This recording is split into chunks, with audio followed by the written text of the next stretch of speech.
नमस्कार विद्यार्थी मित्रांनो. राज्य उत्पादन शुल्क विभागाची परीक्षा सुरू आहे विद्यार्थी मित्रांनो.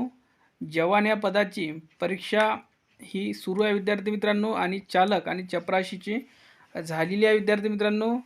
त्यामध्ये विद्यार्थ्यांच्याशी संपर्क केला असता विद्यार्थ्यांचे एकच मत आहे विद्यार्थी मित्रांनो की पेपरची लेवल ही सोपी ते मॉडरेट म्हणू शकतो किंवा सोपी जरी म्हटली तरी चालेल विद्यार्थी मित्रांनो. पाहता क्षणी आन्सर हे निघत आहे. रिझनिंग जरी घेतलं तर पहिल्या स्टेपमध्येच आपलं आन्सर येत आहे.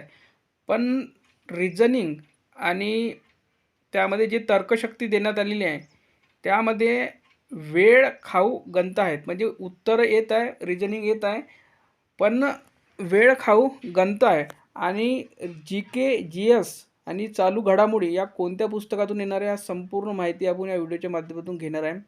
आणि कोणते कोणते प्रश्न हे विद्यार्थ्यांना येत आहे, त्यानंतर प्रश्न हे सर्वच टॅकल करता येत आहे का, 120 ते 120 किंवा चपराशीमध्ये 220 ते 200 पैकी 200 झाले का सर्वांकडून अटेम्प्ट, संपूर्ण माहिती आपण घेणार आहोत. तर पहा, आपण सर्वात पहिले म्हणजे वेळ खाणारा जो सब्जेक्ट आहे तो आहे रिझनिंग, तर्कशक्ती. तर यामध्ये सर्वात जास्त भर त्यांनी दिलेला आहे नातेसंबंध या टॉपिकवर. 3 ते 4 प्रश्न तुम्हाला नातेसंबंधावर दिसणार आहे. त्यानंतर बघा, दुसरा जो टॉपिक आहे तो आहे पझल आणि सिटिंग अरेंजमेंट. यामध्ये फ्लोअर पझल येऊ शकते तुम्हाला, बिल्डिंग पझल येऊ शकतं, बॉक्स पझल येऊ शकतं, त्यानंतर सर्कलमध्ये टेबलमध्ये बसणार येऊ शकतं. 5 माणसे, 6 माणसे, 7 माणसे, 8 माणसापर्यंत येत आहे. आपण 5 आणि 6 तर खूप वेळ लागणार नाही, पण 8 माणसांना जर बसवायचं आहे तर त्याला वेळ लागत आहे. पण पहिल्याच याच्यामध्ये बसतं आहे म्हणजे घाबरण्याची गरज नाही, पण वेळ खाणारे गणित आहे. म्हणजे तुम्हाला काय त्याची प्रॅक्टिस करावी लागणार आहे विद्यार्थी मित्रांनो.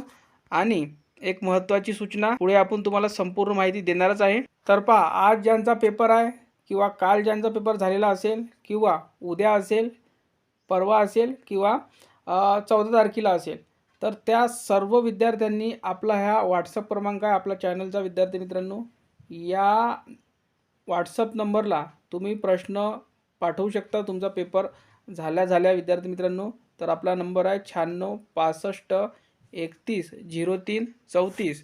मी परत सांगतो, 96 65 31 03 34 हा आपला व्हॉट्सअप क्रमांक आहे विद्यार्थी मित्रांनो. याला तुम्ही सेव्ह करू शकता किंवा आपल्या व्हॉट्सअप ग्रुपला जॉईन व्हायचं असेल तर आपल्याला जॉईन म्हणून सुद्धा तुम्ही मेसेज करू शकता किंवा हाय म्हणून जरी मेसेज केला व्हॉट्सअपला तर तुम्हाला आपण आपल्या व्हॉट्सअप ग्रुपला जॉईन करून घेणार आहे विद्यार्थी मित्रांनो.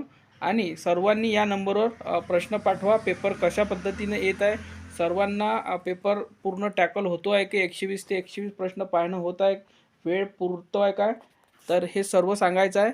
मी तुम्हाला सांगणारच आहे की विद्यार्थ्यांची काय प्रतिक्रिया आलेली आहे आतापर्यंत. तर पहा विद्यार्थी मित्रांनो, विद्यार्थ्यांचं असं म्हणणं आहे की 120 जे प्रश्न आहे ते 90 मिनटामध्ये टॅकल होत नाही आहे. का होत नाही आहे? कारण की 30 प्रश्न हे रिझनिंगचे आहे आणि जरी आपण 45 सेकंद एका प्रश्नाला देतो म्हटलं, कारण की 15 सेकंद हे समजण्यालाच जातो आणि उर्वरित जे 30 सेकंद आहे ते बनवायला जातो. तर विद्यार्थी मित्रांनो, आणि जराशी जर मिस्टेक झाली एखाद्या प्रश्नामध्ये तर तो परत करावा लागतो. तर त्यामुळे आपल्याला जवळपास 1 तास म्हणजे 60 मिनटे ते 50 मिनटे हे रिझनिंगमध्येच जात आहे. ठीक आहे. तर तुम्हाला याचाच टाईम जर कमी केला तर तुमचे 120 ते 120 प्रश्न किमान पाहणे होऊन जाईल. म्हणजेच तुम्हाला 40 मिनटामध्ये किंवा 45 मिनटामध्ये हे 30 प्रश्न कव्हर करायचे आहे. तर अशी प्रॅक्टिस करा विद्यार्थी मित्रांनो की तुम्हाला रिझनिंगमध्ये वेळ हा कमी लागलेला पाहिजे. आणि मराठीमध्ये खूप झालं तर विद्यार्थी मित्रांनो 7 ते 8 मिनटं लावा, कारण की मराठी असं येतं आहे की पाहिल्या उत्तर येत आहे, तर खूप वेळ घालवू नका. आणि जी केमध्ये, जी एसमध्ये, करंट अफेअरमध्ये टॉपिक तेच येत आहे जे रिपीटेड टीसीएस विचारतं. जसं लोकसंख्या झालं, त्यानंतर त्यांचं जे करंट अफेअरमध्ये जे टॉपिक असतात त्यावर विचारत आहे. आणखी जे त्यांच्या ज्या चालू घडामोडी वगैरे विचारणं आहे तेच रिपीटेड जर तुम्ही जुने पेपर जर त्यांचे पाहिले तर विद्यार्थी मित्रांनो तेच तेच प्रश्न फक्त ते घुमून फिरून तोच टॉपिक डीपमध्ये विचारत आहे किंवा काही काही प्रश्न तर वरवरसुद्धा विचारत आहे. तर याचं लक्ष असू द्या की निगेटिव्ह मार्किंग आहे तर आपल्याला जास्त अटेम्प्टकडे सुद्धा जायचं नाही आहे. आपले जर 90 किंवा 100पर्यंत अटेम्प्ट झाले किंवा 80पर्यंत जर तुमची ॲक्युरेसी लेवल जर चांगली असेल तर 80 जरी झाले तुमची जर ॲक्युरेसी लेवल चांगली असेल तर तुम्ही नक्कीच पात्र होऊ शकता ग्राउंडसाठी. कारण की सर्वात मोठं चॅलेंज या पेपरमध्ये टायमिंगचं आहे. कारण की रिजनिंगला भरपूर वेळ जातो आहे आणि इंग्लिशमध्ये पॅराजंबल, त्यानंतर वन वर्ड सबस्टिट्यूशन येत आहे, प्रोवर्ब येत आहे, अँटिनम सिनोनिम येत आहे, त्यानंतर पॅराग्राफ येत आहे, मराठीमध्ये सुद्धा येत आहे आणि इंग्रजीमध्ये सुद्धा येत आहे. त्यामुळे आणखीन वेळ जातो आहे. म्हणजे जर तुम्ही 7 मिनटं क्वेश्चनला पकडले आणि पॅराग्राफला जवळपास 4 मिनटे पकडले तर 11 ते 12 मिनटाच्या वर तुम्हाला मराठीला लागली नाही पाहिजे. इंग्रजीला तुम्हाला जवळपास 15 मिनटाच्या आत तुमचं कवर झालं पाहिजे संपूर्ण मराठी. आणि GSला जवळपास तुम्ही जर 8 मिनटे किंवा 10 मिनटामध्ये जर करत असाल तर तुमचं टाईम मॅनेजमेंट होणार आहे. सर्वात मोठं चॅलेंज म्हणजे हा पेपर खूप मोठा आहे आणि टाईम खूप कमी आहे आणि लेंथी रिजनिंग विचारलेलं आहे.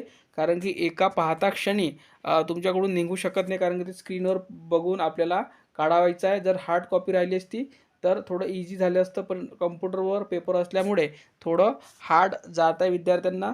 तर विद्यार्थ्यांचं एकच म्हणणं आहे की वेळ ज्यांच्याकडून मॅनेज झाला त्यांच्याकडून पेपर हा टॅकल झालेला असेल. म्हणजेच वेळ तुम्हाला आतापासूनच मॅनेज करणे सुरू करायचं आहे. ज्यांचे पेपर बाकी आहे आणि ज्यांचा पेपर झालेला आहे त्यांनी बिनधास्त पुढील तयारी करणे सुरू करावी. ग्राउंडची तयारी सुरू करा. दोन्ही याला कामी येईल तुम्हाला. वनरक्षकला सुद्धा येईल, त्यानंतर पोलीस भरतीला सुद्धा येईल आणि राज्य उत्पादन शुल्काला सुद्धा कामी येईल विद्यार्थी मित्रांनो. तर ग्राउंडची तयारी सुरू करा. धन्यवाद. सर्वांनी प्रश्न पाठवायचे आहे. ज्यांचा पेपर बाकी आहे किंवा ज्यांचा झालेला आहे तर आपण ॲनालिसिस पुढच्या व्हिडिओमध्ये घेऊन येणार आहे विद्यार्थी मित्रांनो. जास्तीत जास्त विद्यार्थ्यांनी प्रश्न पाठवायचे आहे ज्याच्यामुळे सर्व विद्यार्थ्यांना फायदा होईल. धन्यवाद.